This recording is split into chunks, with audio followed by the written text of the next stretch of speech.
வணக்கம். யூடியூப்ல நிறைய வீடியோ போட்டிருந்தோம். தென்னை, வாழை, நெல்லில் இருந்து இன்னைக்கு புதுசாக நம்ம செய்கிறது எல்லாருக்கும் விருப்பமுள்ள வீட்டில் வளர்க்கக்கூடிய நாட்டுக்கோழி. அதை எப்படி நம்ம பண்ணுறோம் அப்படின்னு இருக்கையில் ரொம்ப ஈஸியானதுங்க, ஆரோக்கியமானதும் கூட. நீங்கள் இதை எல்லாமே இயற்கையில் பக்கத்தில் கிடைக்கிறத வச்சே நீங்கள் பண்ணிக்கலாம். எங்கள் அப்பா தேவாரம் பக்கத்தில் இருக்கிற தேனி மாவட்டம் முத்தையஞ்செட்டிவெட்டின்ற கிராமத்தில் இருந்து 2 கோழி தான் கொடுத்து விட்டாங்க. இன்றைக்கி அது 500 ஆயிடுச்சு.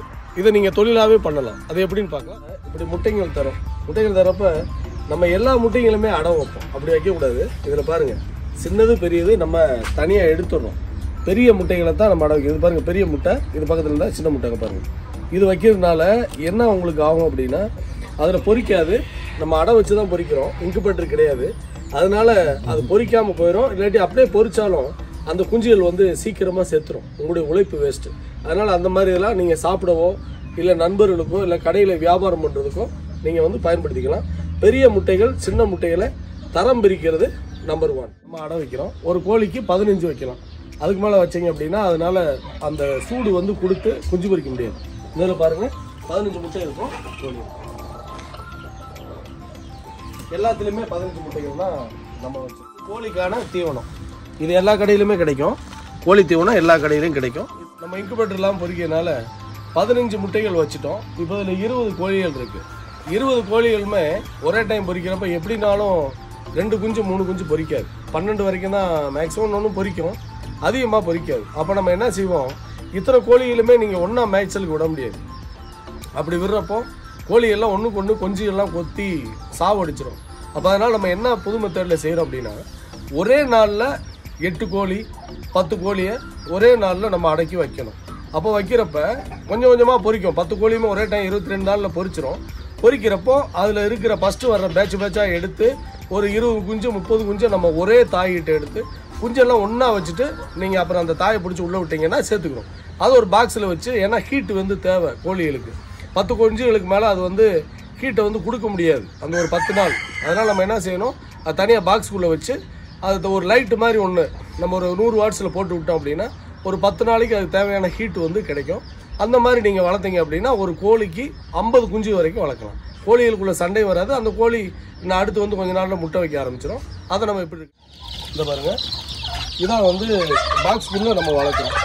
அது மீன் கழிவு, அது அந்த இறை வந்து இது நாட்டுக்கோழி தீவனம். இந்த பக்கத்தான் தண்ணி வச்சிடும். இதை வச்சு ஒரு பாக்ஸுக்குள்ளே நீங்கள் 50 குஞ்சு வரைக்கும் ஒரு தாய்கிட்ட நீங்கள் வந்து தாராளமாக வளர்க்கலாம். இந்த பாக்ஸுடைய அளவு வந்து 2.5க்கு 5. இதுக்கப்புறம் 20 நாள் கழித்து நம்ம குஞ்சுகளை வந்து இப்படி ஒரு கூண்டுக்குள்ளே வந்து அடைச்சிடறோம். இந்த கூண்டுக்குள்ளே அடைக்கிறதுனால இதில் ஒரு வேறு பருந்து 40 நாள் வந்து இந்த மாதிரி நமக்கு அந்த குஞ்சுகள் வந்து சேஃப்டியாக வரைக்கும் பறவைகள்லாம் தூக்காம கூண்டுக்குள்ளே நம்ம பருந்து அதில் வந்து பாதுகாக்கும். 40 நாள் குஞ்சுக்கு அப்புறம் கொஞ்சம் பெருசானதுக்கப்புறம் 50 நாளைக்கு மேலே இப்படி வெளியில் வந்துடும். ஒரு 50 நாள் 60 நாளில் இப்படி எல்லாம் வெளியில் வந்துடும். நீங்கள் இயற்கையில் எல்லா இடத்துலையும் இதுக்கு அடுத்த பேட்ச் அங்கே இருக்குது.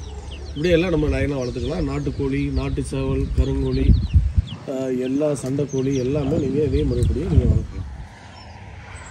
இது ஸ்பெஷலான உணவு நம்ம என்ன தரோம் அப்படின்னா, மார்க்கெட்டில் மீனுடைய கழிவு இருக்கும். அந்த கழிவுகளை வந்து ஃபஸ்ட்டு இந்த மாதிரி தண்ணி வச்சுக்கோங்க. தண்ணியை நல்லா கொதிக்க வச்சுக்கோங்க. கொதிக்க வச்சுட்டு இந்த மாதிரி மீன் கழிவுகளை நீங்கள் வாங்கி கொதிக்கிற தண்ணியில் போட்டு ஒரு 5 நிமிஷம் கழித்து எடுத்து நீங்கள் இப்படி போட்டுடலாம். இப்படி போட்டிங்க அப்படின்னா கோழிங்க அது பாட்டு சாப்பிடும். இதே வந்து அதிகமான நோய் எதிர்ப்பு சக்தி. இது காசு கொடுத்து நீங்கள் வாங்க தேவையில்லை, எல்லா இடத்துலையும் கிடைக்கும். நீங்கள் இந்த மெத்தடை பயன்படுத்தினீங்க அப்படின்னா நாட்டுக்கோழி நீங்கள் ஒரு தொழிலாகவே பண்ணலாம். நீங்கள் இருக்கிற இடத்துல நிறையா லாபமும் சம்பாதிக்கலாம். யாருக்கும் தேவை என்னென்னா ஐடியா வேணால் கேளுங்க. நம்ம சேனலை சப்ஸ்கிரைப். இயற்கையான முறையில் நம்ம நாட்டுக்கோழி வளர்க்குறதுனால அதை சாப்பிட்றவங்களுக்கும் ஒரு நல்ல ஒரு ப்ரோட்டீன் இன்றைக்கி ரொம்ப அரிதான பொருளாகிடுச்சு.